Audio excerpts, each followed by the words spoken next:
I'd like to thank everybody and welcome you to this Australian Institute of Health Innovation seminar. It's a special event for us because Jeffrey Braithwaite, who is the Foundation Director of the Institute, also the Director of the Centre for Healthcare Resilience and Implementation Science, and a Professor of Health Systems Research, is going to be talking about resilient healthcare. What we might do is let Jeffrey take the show, and then we'll have plenty of time for discussion and questions. So welcome, Jeffrey. Thank you. Thank you very much, Andrew. When you give a lot of talks sort of in your career and then give a talk in your own home territory, it's always an interesting dynamic because many people know quite a lot about this work and other people are coming to it new. So I'll try and chart a course in the middle of that.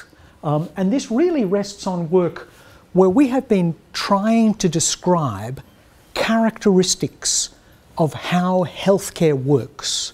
And by we, I mean a number of people internationally, as well as people like Robin Clay Williams, who's here, and myself in the Institute, trying to understand how healthcare works and how we can contribute to making it better through our research efforts. So let me just start, not here though, because that's the starting point of today. Let's go back 15 years. So about 15 years ago, I was starting to do, with colleagues, nationally and internationally, research on patient safety. Prominent was Bill Runciman, but I could list a whole lot of people who were doing work in this area. And we started to be concerned that the efforts that we were putting into making or trying to make healthcare safer for patients wasn't bearing as much fruit as we would like. Now, this is a wicked problem. A problem, I don't mean it's morally an inappropriate problem. I mean that's social science language for this is a problem that is entangled, knotty, difficult. It's very hard to solve. In fact, it's not possible to solve patient safety if by that we mean one day we'll have zero harm because we've got this complex system delivering care all the time. But we started to be a bit uncomfortable that we were putting all this effort into patient safety and not getting the returns that we would like. So we started to say, as far out as 15 years ago, what should we do differently? How could we think outside the box about how to keep patients safe? This hugely difficult, truculent, complex problem. And we started to think a bit later than those 15 years, after thinking about it for a while, with a group of people who are in the resilient healthcare net. A group of people who said, what's the natural characteristics of healthcare that make it do well under normal and abnormal circumstances? So not so much in the traditional patient safety mode, how do we keep patients safe and reduce harm, but what are the characteristics of healthcare that make it such that it delivers good care the majority of the time? And so that was something we started to think about 15 years ago and started intensively to think about 5 years ago. And now, surprisingly, we've published a number of papers and a white paper and a whole lot of books. And we're now telling the story about how to do that. And we're looking through a particular lens today. We're looking through the lens of how do we join up the activities of people who do what we call work as imagined, the people who try to influence the clinical front lines, the people who are trying to do nudging of clinicians into certain ways to help keep patients safe, plus the people on the clinical front lines who are actually delivering care to patients. How do we reconcile those two worlds? Because they're not altogether joined up. In fact, that's a problem for another day, because the whole of healthcare is not altogether joined up. It's actually in silos all over the place. But that's a story for another day. Let me not tell you the story for another day. Let me tell you the story for today. So what I want to do is talk about resilient healthcare. So come with me on this journey for about 40 minutes or so, and then we can kick around some questions. Deal? Fantastic. You're sort of a captive audience, so of course there's a deal going on. I just want you to think about this one word though, up front. Just think about the word resilience.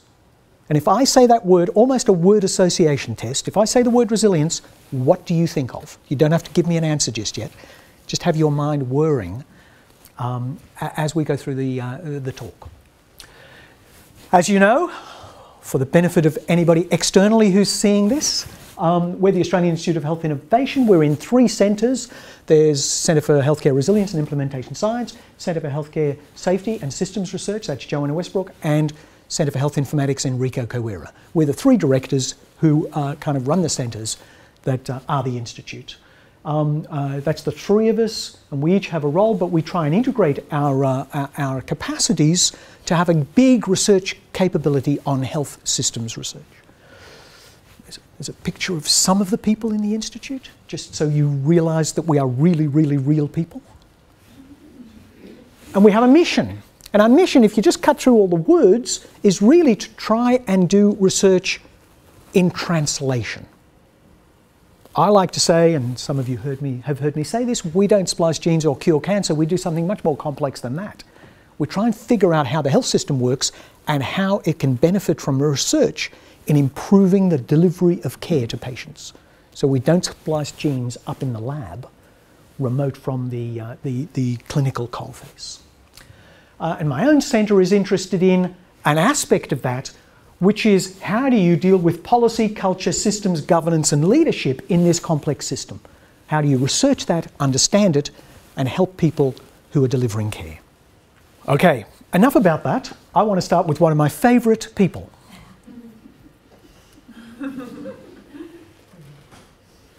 So as I said, I'm interested in keeping patients safe, not because I lay hands on patients, I'm not a clinician. I'm interested in doing research which supports people who do that. But you know, this isn't a talk about me, is it? It's all about you. It's all about you. So what I want to do is just explore with you a couple of minutes some features of you that I know about, even though I don't know all of you intimately. One of the things you do every day as you're going to work, by train, bus, horse, however you're going to work, some part of your brain kicks in and starts to say, what am I going to do at work today? True? And what you start to do is essentially plan the day. You might do this formally. You might write a list out, 1, 2, 3, 4, 5, and then you're on your 3rd A4 sheet of paper, 272. Or you might do it in your head with a couple of bullet points, or you might just say, I really want to accomplish 2 or 3 things today. I call that your fantasy work plan. Essentially, you are doing work as imagined. You are trying to specify, pre-specify, what you're going to do today. So I call that your fantasy work plan. So some people do a to-do list, a formal one. Write down all the things that you're going to do today. Other people do a to-do list. Do you know the difference between a to-do list and a to-do list? A to-do list is you write down all the things you're going to do, and then at the end of the day you check to see if you accomplish them. A to-do list is much less stressful. You get through the day and then you write a list of all the things you accomplished that day, and then you go, ta-da! And that's really less stressful, isn't it? But there will always be a difference between the 2 lists, won't there? There'll always be a difference. If you do a to-do list, it will always be different to what actually unfolds during the day. I guarantee it. And you do too. When you get to the end of the day, you always find 2 things. You didn't accomplish everything you imagined you would, and your day wasn't anything like that which you imagined. True? Mostly it goes pear-shaped. Mostly your day goes pear-shaped. It wasn't what you imagined, what you planned. So this distinction between work as imagined and work as done is very prevalent because you just demonstrated it because you do it every day. So my expertise is in healthcare, so I'm going to occasionally use hospitals as an example against this canvas of you doing this almost without thinking. You're doing this operation of separating work as imagined and work as done. So it's not just healthcare though. Let's look at some architectural examples. The architect built the door to finish there and then put a radiator in. And so somebody had to put a chair there. These are actual examples. I didn't just sort of mash them up on the web. Here's somebody walking down the stairs and they come up against a wall. Here's somebody who slightly underestimated the height of people for a hole in the wall bank. And here's a very nice, that's a Romeo and Juliet type example, isn't it? And this one doesn't seem to have a way to get out to the balcony. So it's not just us. You're not the only one who imagines how work is done, though. Here's a list of people in healthcare who are in this mode, who spend a lot of their time, perhaps most of their time, doing work as imagined. Policymakers, executives, managers, legislators, governments, boards of directors, software designers, safety regulation agencies, teachers, and researchers. We do a lot of, if you are a researcher, we do a lot of work as imagined too. We call that a study protocol, or an ethics application, or research design. So are you on the list? Lots of people on the list. If you're on that list, you're essentially at the blunt end of the system. That's the system up here where there's authorities and regulators and executive management and maybe department management. When I'm wearing my institute head hat, I'm often doing work as imagined up here. And the actual workplace, which we call the sharp end in these resilient healthcare books, and other people have said this too, are the people delivering care to patients. The difference, well, there's lots of differences between these two tribes, between these two groups in healthcare. One difference is here, when you do your stuff, the influence of it, the downstream implications of it, sometimes is in years or months or perhaps weeks. Whereas when you do your stuff here with the patient, you get instant feedback. It's much more, the timescale you're operating on is much more in minutes or hours, rather than days, weeks, or months. So what does the blunt end do? What are these people that I'm hypothesizing about, but they actually exist, up there at the blunt end? What do they actually do? Well, essentially their job is to shape, influence, and nudge behaviour. And in patient safety, what they're trying to do is influence, shape, and nudge behaviour, because we deliver lots of harm in healthcare as well as good care, and they're trying to often reduce the levels of harm, stamp out harm. So what they do up there in the executive suite or on the floor as a manager is logical, obvious, and feasible. They design tools to apply to the front line to try and make care safer, if you're thinking about this through patient safety. So work as imagined, the people at the blunt end are often trying to specify rules for people at the coalface to deliver on. And sometimes they've over-specified the rules. So for example, here's a box, it doesn't matter if you can't read it, and you can have a copy of the slides later. This is the professional bodies and national agencies in a paper in 2001 in the BMJ who published guidelines for anaesthetists. And there seems to be rather a lot of people in the same business of publishing guidelines, and they all publish guidelines. Now, I don't know anything about anaesthetics, and we've got clinicians here, but I can't imagine that the processes of delivering an anaesthetic needs that many bodies developing that many guidelines, and if they do, you might have guideline frenzy, and the anaesthetist won't know which ones to use for which circumstances. That's just a possibility I'm suggesting to you. Here's a problem, though. The rate of harm has roughly flatlined. It's about the same as it was now 25 years ago. It's about 10%. About 1 in 10 patients in acute settings is harmed by healthcare. Some of it's serious and some of it a medication, wrong dose or something, which doesn't harm you, but still, we'd like it not to happen. And the rate of that has flatlined. So now here's a question I sometimes ask at a big conference when I'm giving a talk like this. So if we've spent, I don't know, billions, perhaps $1 trillion across the world on patient safety to reduce harm, and we haven't reduced harm for 25 years, is that failure? Is that a failure of the patient safety movement? I never want to talk about failure because I'm, as you can tell, an optimist. But that does pose a dilemma that we're in the crosshairs of at the moment. So here's a couple of examples. Here's the UK Safer Patients Initiative, BMJ, a couple of years ago, 2011. They were trying to reduce C. difficile, a bug, and another one I'll show you shortly. They did control hospitals and hospitals where they put a lot of money into to try and reduce the amount of C. difficile in those hospitals across, you know, a 5 or 6 year period. And I don't know about you, but the control hospitals had exactly the same performance as the hospitals where they put lots and lots of pounds into trying to reduce the incidence of this bug. So there's no difference. And roughly, they're about the same before and after. And afterwards, there's more work in later years that shows there's not much difference in either the control or the intervention hospitals where they really intervened and tried to do this. It's the same for MRSA, although there is a curve down, and then it slowly comes back up again after they stop attending to the problem. And that's a problem. How do you produce sustainable improvement in healthcare? And that's a talk for another day too.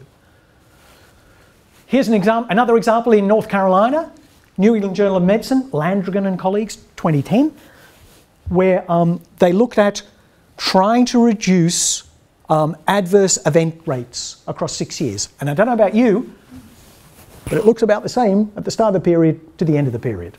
It sort of ticked up at the end, showing how hard it is to produce sustained change. I'm not going to say, though, that we've been unsuccessful in healthcare. Yes, patient safety has proven very difficult to get the rates of harm down through what we call Safety 1, of course. But we've been very successful in the meanwhile. We can do heart bypasses on 80-year-olds, and we can do keyhole surgery and AIHI. And if you're a clinician, you'll have your own examples of, in the last 25 years, medicine and its capacities and science applied to healthcare has absolutely delivered. Lots of care that we could never envisage we would be able to deliver 25 years ago.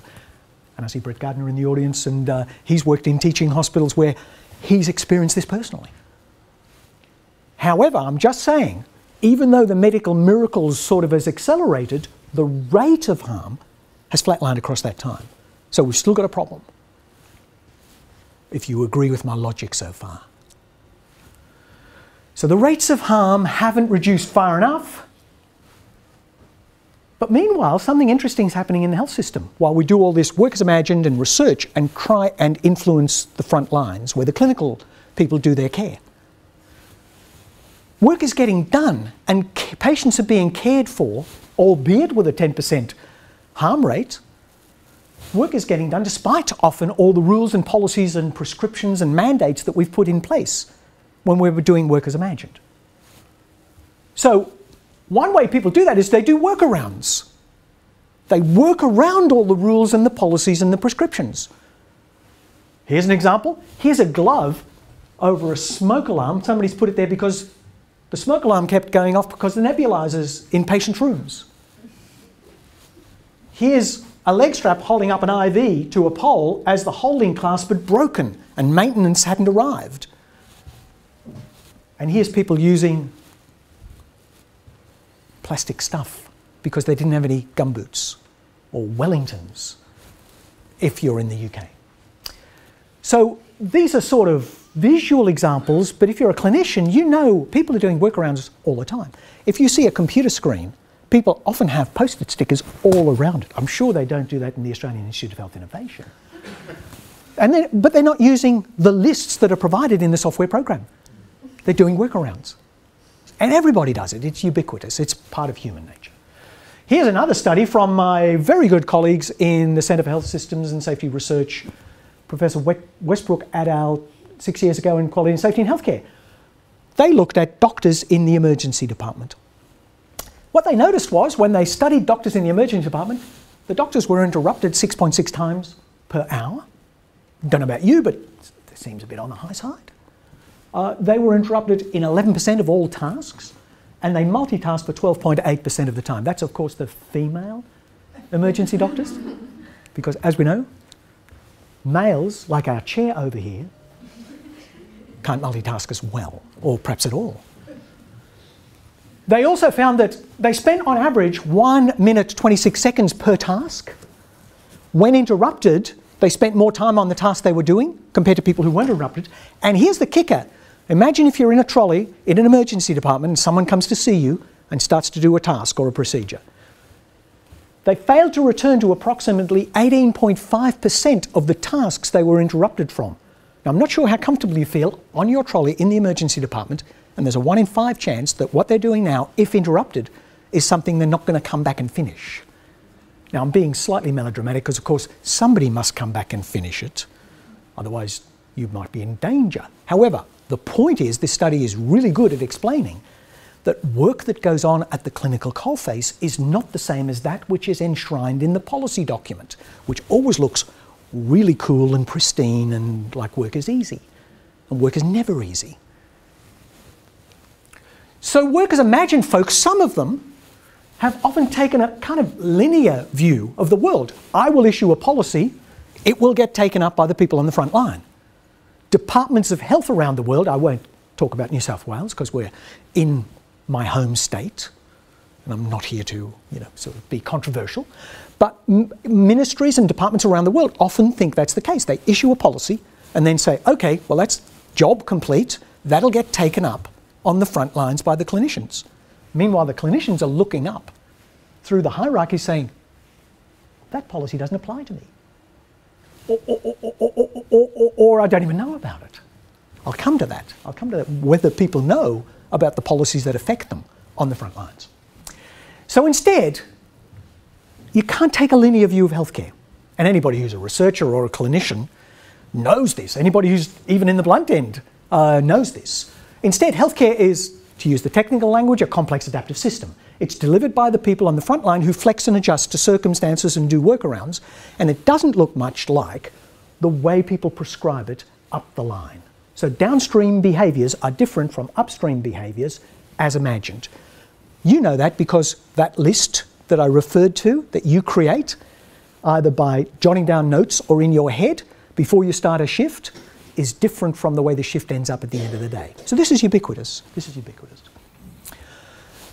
Certainly, some blunt-end prescriptivists who insist on policy being carried out the way they've written it can't possibly be right because it's not a linear system, it's a complex adaptive system.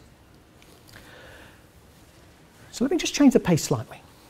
So what we've thought for 25 years in patient safety is the amazing thing about healthcare is it produces harm and we've got to stop that. I don't think that's the case. That we've been answering the wrong question. The amazing thing about healthcare isn't that it produces harm in 10% of cases. The amazing thing about healthcare is that it produces good care in 90% of cases in a system this complex, which is absolutely extraordinary. I don't know how people thread the needle and manage to produce good care so often, given that if you go into the wards and the theatres and the emergency department and you see how complex it is, that's astounding. So what we've done is we've looked at when things go wrong, the 10% of harm, massively across the world. We call that safety 1. And we've been trying to do we've done inquiries, incident monitoring, root cause analysis, hand hygiene campaigns, concentrating on the handover at the end of shifts, checklists, etc., etc. I could fill the wall all the way around here with all the tools, methods and strategies we've designed to try and keep things safe. What we've under-noticed, and in some cases we've not even recognised, is that things go right 90% of the time and we hardly do a study. We hardly concentrate on that. We hardly treat that as remarkable. In fact, if you think about the hospital here or North Shore or any of the hospitals we do work in that are around here in Sydney and other parts of the country, when a patient leaves them, they kind of don't think that's remarkable. They don't even wave bye-bye at the door.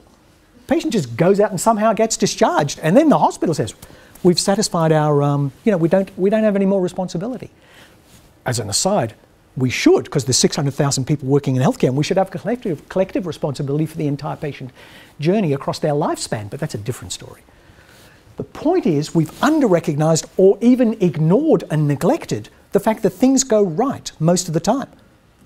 And so we should study that as an object of its own interest because it's very, very interesting and very, very important that we can produce care so well, so often, through everyday clinical work in a system this complex. That's remarkable. And we've never thought about it being remarkable until perhaps some thinkers outside of healthcare and some thinkers inside of healthcare, now congregating in the resilient healthcare net, started to notice this and do something about it and, well, do what academics do about it, which is to write about it and try and do studies. So few people have ever looked at why things go right so often. And that is a very powerful question. And we haven't looked at it. Now, if I walk into a public hospital in New South Wales and chat to the front line, and I don't mean to be disparaging to New South Wales, a fine health system, which is just happens to be my home state. But if I walk into a public hospital in New South Wales and chat to the front line, the people delivering care to patients, what none of them really know is that there are 600 plus policies in operation as they do their work. These are things meant to guide their work or nudge them or give them checklists or give them policies or whatever. And if you walk up to them and say, hi clinicians, that's assuming they have time to actually talk to you because they're so busy, cross off their feet, and say, tell me about some policy that actually is driving your behaviour, you'll be met with a stunned silence. Now that's okay. It might be that they just don't attribute their behaviour directly to the policy in existence, but all I'm saying is nobody's got 600 policies in their head and are thinking, oh, I'll do policy 439 for this procedure. No one's doing that. And this doesn't even count, the 600 policies doesn't count all the guidelines that I explained about earlier in my earlier slide. So when I observe their behaviours, and we do a lot of research on the delivery system, the front line, and I observe people taking patients' notes, giving out medications, doing procedures, taking x-rays, tending to their needs, caring for them, I noticed instead, not the pristine, this is the policy and this is how you'll do your shift for the day, and it's all elegant like, you know, ice skating. Instead I see people fraught, time-pressed, relentlessly busy, going about virtually an entire shift without time to really do much. If we put another policy, 601, into that mix, what's the likelihood that anybody will read it, understand it, or take it up? I'll start with 0 and work my way up from there. But that's the environment we currently have. Einstein said doing the same thing over and over again and expecting a different result is insanity. But that's what we seem to be doing with what we call Safety 1, doing more of the same. So the work these people do doesn't look like the pristine logical work dictated by the workers' imagined proponents, just like your day didn't look like anything like when you did your to-do list. It doesn't unfold like that. It never ever unfolds like a policy or procedure says it should. So healthcare doesn't kind of look like this. Don't worry about if you can't see the detail, this is just an organisation chart.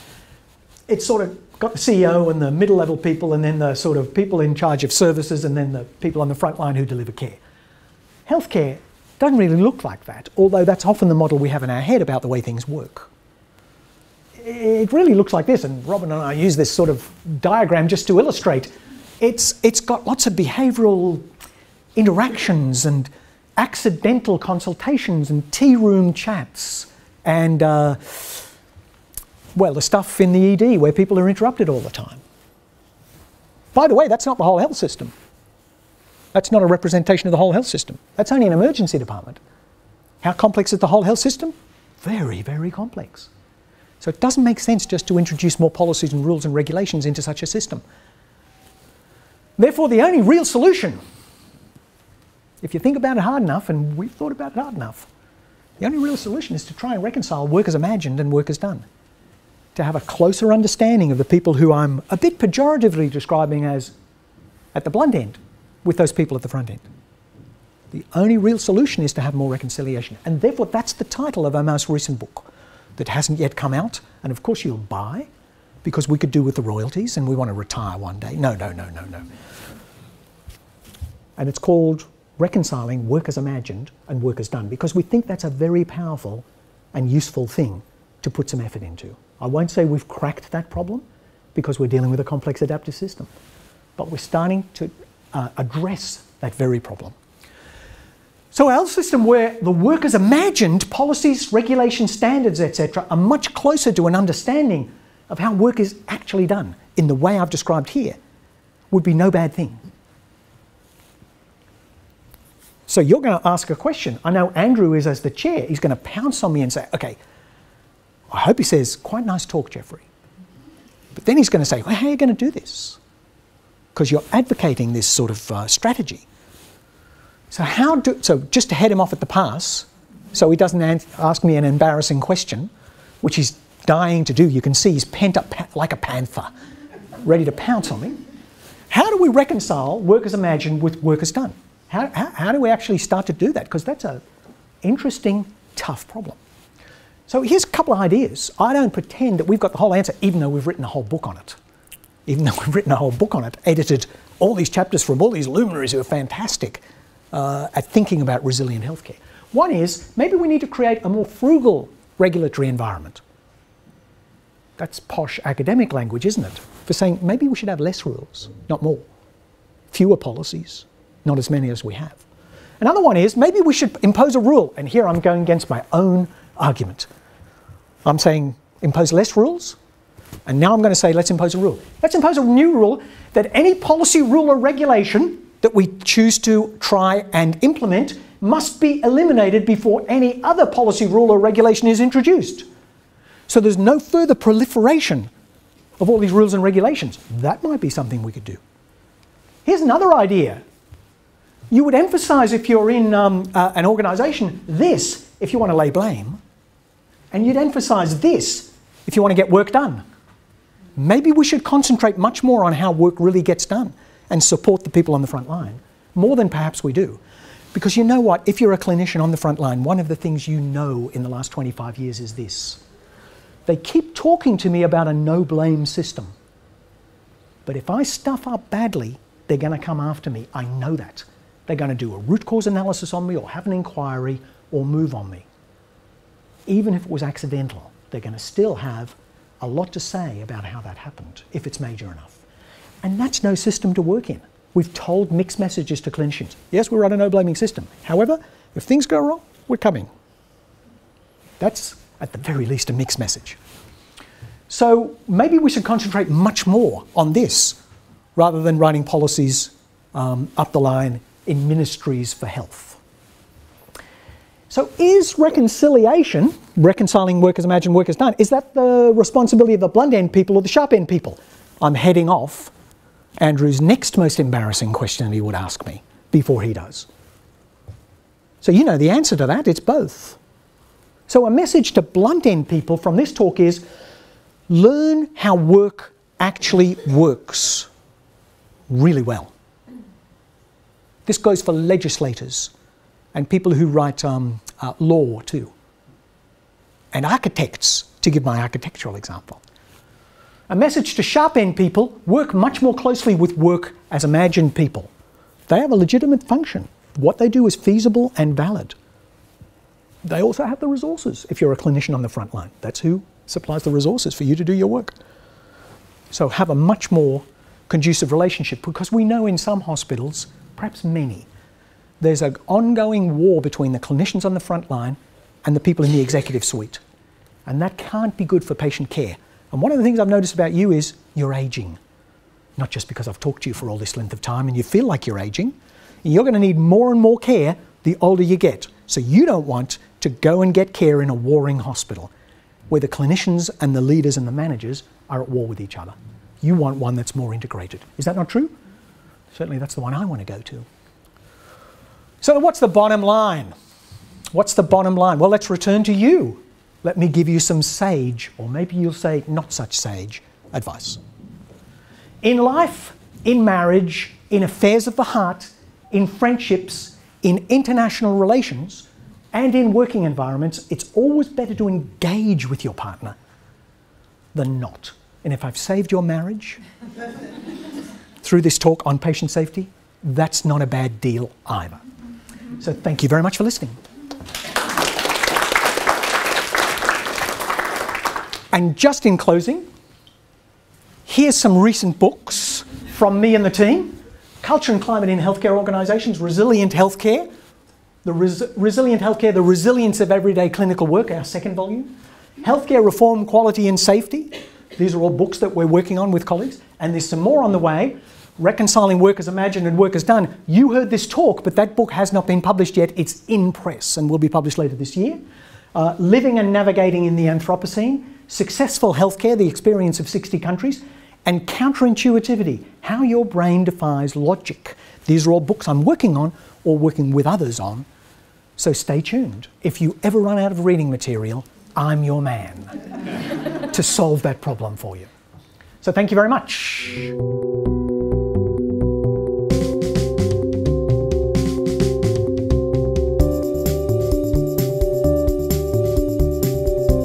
There's a couple of examples, and these are in chapters in the books that I just outlined.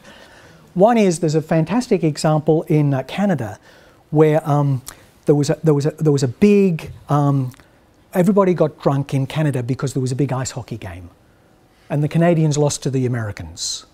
I don't need to tell you probably much more about how upset the Canadians were. So they all went to the square where the big screen was to watch the match, and then got drunk. That's probably more than drunk, I'd imagine. And so they all swept down when they sort of rioted with the police. Canadians are usually quite mild-mannered, but they sort of rioted with the police when the police came to quell them all down. They all headed, the injured and drunk, for this one emergency department in a not very big hospital in one place. And the staff just rallied and flexed and adjusted, and they didn't worry so much about the written plan about how to handle an emergency. They just tackled it. Another example is the work that's being done in Townsville Hospital that Robin is working with Andrew Johnson and Paul Lane, where they're looking at what are the properties of and the characteristics of resilient organisations that naturally adjust and flex to the circumstances. There's quite a few examples from Europe in our books as well. That gives a flavour, Andrew. It's too big a question to answer because you've got to read the book. But that gives a flavour of the way in which people often flex and adjust their behaviours to meet the difficulties or normal operating procedures, normal operating conditions that occur.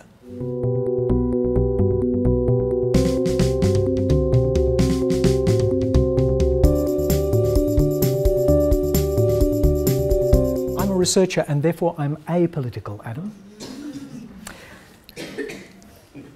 You've asked about the cap and trade idea. So that was a paper Enrico led that we co-authored, and that got 6 commentaries. This was only about a 1,500-word paper. It got 6 commentaries on it. Like in the journal, there's our paper and 6 commentaries. And that was pretty amazing. So we had obviously done something that was controversial. And this is what we suggested. Say we are all hospitals. And say we have more or less good performance on patient safety. There's some hospitals, I don't want to pick on anybody, so I'll say Hospital Andrew, that is fantastic and produces fewer errors than the average for the rest of us. Let's say Hospital Jeffrey is pretty bad. The wheels have fallen off and it produces more errors than the average for the group. We have no way of dealing with that. At the moment, we just issue a policy to all of us, including Hospital Jeffrey and Hospital Andrew, saying, get your harm rates down, essentially. What about if we had a system like carbon trading, where you could trade on a market? Hospital Andrew, which is very good, it produces an excess of good care, so it can get rewarded by the market for good performance. Hospital Jeffrey has below average performance, that is more errors. So it has to actually get its errors down or buy some permits for the additional errors and harm that it creates on the market. Now the right-wing people, I said I'd be apolitical, but the right-wing people, they didn't like this, even though it was a market and the right-wing's supposed to be politically in tune with markets. They didn't like this at all and said that we were right-wing for proposing it. But actually, we were kind of neutral. They sort of liked us, which isn't always the case that the right-wing like researchers. Anyway, I'm becoming political because you've used the word. What was interesting was people were very nervous about this idea, and maybe you are too. But markets are actually quite neutral in many respects. And that would be a way for me, the bad hospital, to really have an incentive to reduce harm. Because at the moment, I haven't got any more incentive than this good hospital to reduce harm. So that was one example, out of the box kind of example. It was originally Enrico's idea, and we co-authored this paper. And it's gone, I think we published it in 2009, it's gone absolutely nowhere ever since. It was very controversial with a bunch of academics who all wanted to comment on it, and you can look at it in the literature if you like, it's in Quality and Safety in Healthcare. But it went absolutely nowhere. I don't think any policymakers ready to touch, in Australia, is ready to touch cap and trade on carbon trading where it's obvious that we should be doing it, let alone with patient safety yet. But this is an idea whose time might come.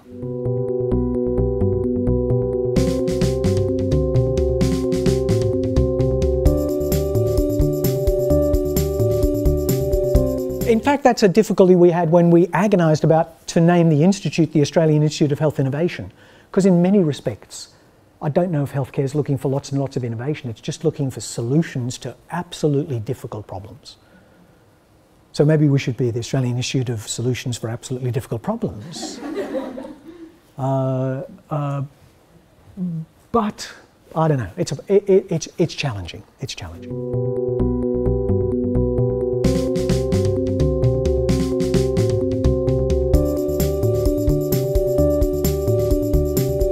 So we've been agonising about this and doing research on it because that's what we do when we agonise about problems. When we get an itch, we tend to write a research protocol. So one of the things we've published recently is a paper led by Natalie Taylor. Is Natalie here? On what's a high-performing healthcare organisation look like? What's a high-performing hospital look like? The problem is, and we did a literature review and summarised that into a paper. The problem with a paper like that is it ends up being a little bit like parenthood-type statements. So what's a high-performing healthcare organisation look like? Well, it's got effective leadership that's closely aligned to the interests of the people at the coalface in the way I've been describing.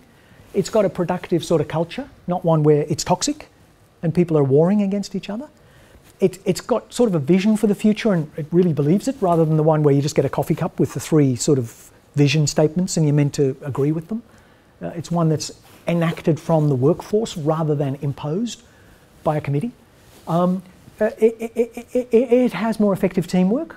It's focused on delivering outcomes and doing patient care. Now, patient-centered care, I know everybody talks about patient-centered care, but the number of people who are actually doing good work to involve the patient in decision-making is small compared to all the people who claim that they're doing patient-centered care.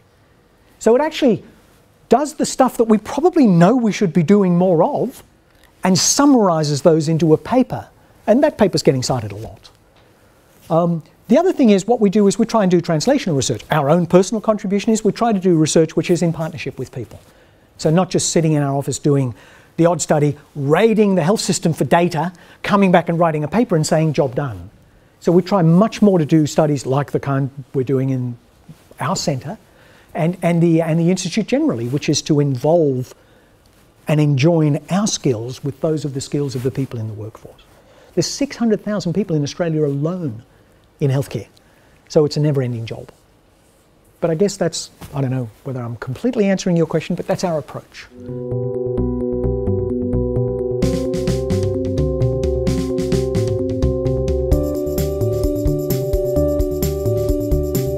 In your own work, to turn the question back on you, where you look at qualitatively and what happens at the interactions between people, who are delivering care to patients and the patient perspective, and encompassing a patient perspective. That's also part of the solution, understanding those dynamics.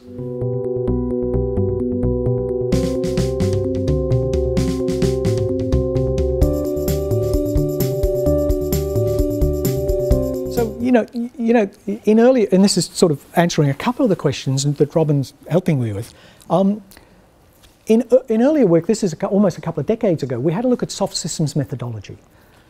If you get people in a room and ask them to talk from different tribes, they generally talk past each other. And to some extent, that suits them politically sometimes.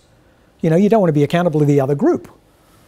Some of you who've been managers in the health system or researchers or clinicians have experienced this. We certainly don't have this in the Australian Institute of Health Innovation, of course, but it does happen in other kinds of organisations. One of the things that happens is people get very good at discursively manoeuvring. They can manoeuvre out when you ask them to be accountable. So one of the things we did with soft systems methodology is apply that technique in a few cases. And that's a technique where you ask people not to talk. Stop talking, because you're going to just talk past each other. Instead, let's diagram the problem. Now you can use butcher's paper and have butcher's paper all around the room, or you can actually have some smart computer systems dynamics sort of computer to try and diagram and then deal with it together, dealing with the problem. Because once you diagram something, you can start to see the bottlenecks and the political problems and the cultural issues and the systems failings and shortcomings. So diagramming it and getting people together collaboratively to talk about the diagram rather than each other's politics, either at loggerheads or talking past each other, I can't do this without using my hands for some reason, is a very useful thing to do. So, I mean, there's lots of methods like that. The one we chose was soft systems methodology, and if you're interested in this, we published a couple of papers on it about Must be 2 decades ago.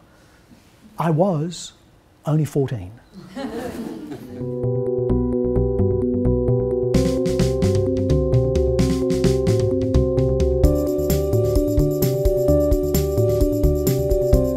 It's a model, okay? Don Abedian's model, and it's another way of looking at the world.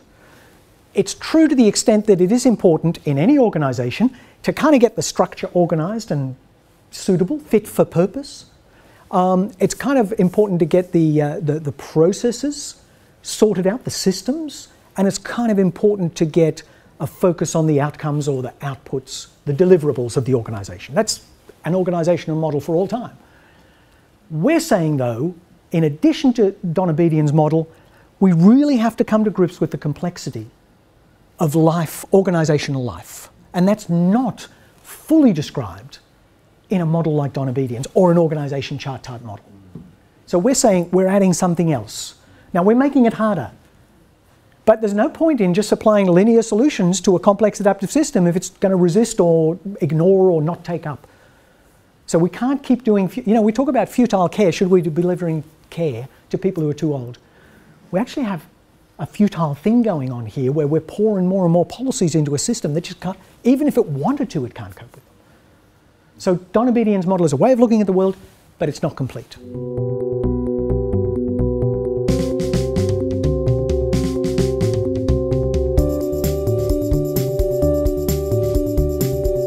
You get people claiming that, the sort of Mayo Clinic or, you know, whatever, who claim that they do. We haven't really looked at perfect care. What we're trying to look at is something a bit before that, which is good care that gets delivered through everyday clinical work, despite the difficulties surrounding people, the cultural problems, the systems problems, the lack of resources.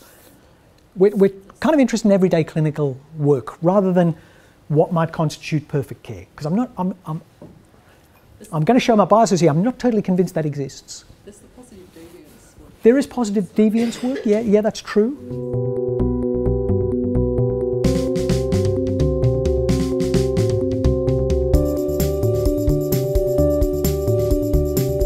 I do also want to draw drawing a few dots up on some of the questions.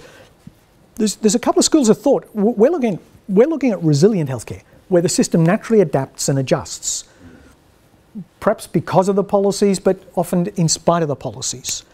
And it's the actual real-life unfurling of care, which may or may not lead to perfect care, but it might lead to a lot of good care. There's another school of thought that says we should have more reliability, more reliable healthcare organisations. That is, that produce very, very prescriptively and finely, under lots of different circumstances, the right care. We're not in that camp, because what that takes you to is often stripping out a lot of what are redundant, i.e. it tries to do lean, and we're not advocating lean. Lean says, let's reduce a system to its absolutely streamlined best, take the money that we save and invest it in elsewhere in the health system. We think that leads to a risk. Often you strip out resources, people, parts of a system that you don't realise till a lot later was important. So sometimes occasionally when I see in a hospital staff with a bit of downtime, I'm not worried about that, but the lean advocate would say, all right, we see some downtime, let's strip out those resources, put them somewhere else and save the money. That downtime could be very important for the next patient.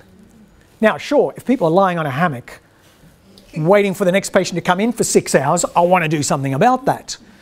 But I'm a bit nervous at just pecking at the system like a barnyard chicken, picking out bits and trying to make it ad hoc more streamlined, or even do a full lean business process re-engineering, or whatever you want to call it. Because we might take out of the system the very stuff that's important.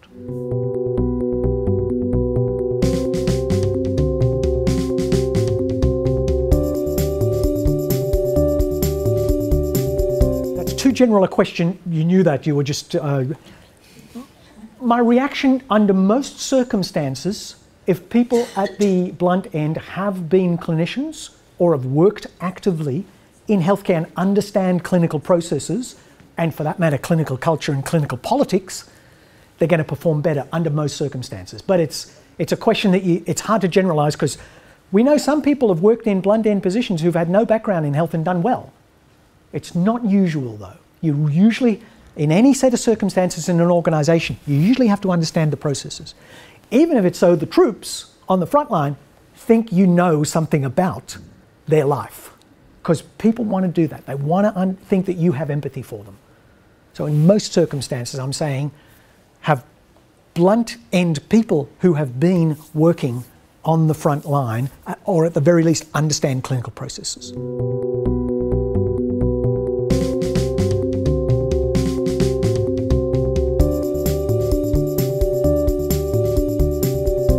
No easy solution. Some people, I mean, we even set the whole of medicine up on a linear basis. You have to get a diagnosis before you can act, and then you know what to do because you've got a diagnosis. That's pretty linear on a complex set of circumstances. So I'm not parodying doctors. That's just the model. So we'd have a lot of work to do. I mean, educate kids and teach them philosophy and systems at an early age is possibly one suggestion. But there'll always be a proportion of people who are, I don't want to be disparaging, but you know, think about this as a machine and be rather mechanistic in their thinking and hope that if they do this, if they do X, Y will occur. The squirrely diagram defies that logic in just one slide. So it's difficult. May I ask you one final question? This is your take-home question. On the first slide, the title slide, I said, what's your definition of resilience? What I'd like you to do is go away and think about that. It's usually thought about, by the way, in two different modes. One is, if you're a psychologist thinking about individual behaviour, it's the capacity of somebody to bounce back under pressure. That's the resilience idea from a psychological individual point of view. From a resilient healthcare point of view, the idea of resilience is the capacity of teams, systems, groups to adjust and flex to all the demands that get thrown at them. Just like you did when you did that mental exercise of doing a to-do list at the start of the day and your day not unfurling, because that's you being resilient and adjusting and flexing to demands. So congratulations for listening to me about resilience and being resilient. Thank you very much.